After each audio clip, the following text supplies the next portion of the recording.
Hey, I'm the Confused Ogre, and today I'm going to teach you how I paint pale flesh. Let's get started.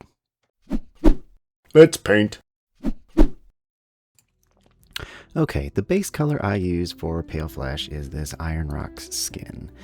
Now, I'm painting these Space Marines today, and I wanted them to look kind of old and pale, like they are some Vikings or something.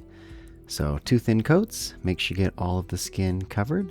And once that's dry, I usually try and hit the eyes at this time. That way when I do the contrast step, it really helps fill in and make those eyes look a little better. Ugh, this guy looks a little goofy, but you'll see, once we throw a little contrast paint on there, he looks alright.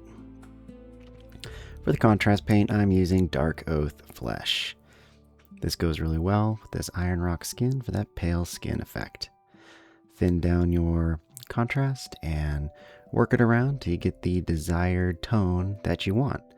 1 thin coat will give you a pretty pale look, and 2 will make it look a little bit darker complected. Don't forget to wick away those pools with a moist brush. The final step for this skin will be a Nuln Oil wash, but first I'm going to take care of the hair and details. So check out the next video and I show you how I paint white hair. See ya!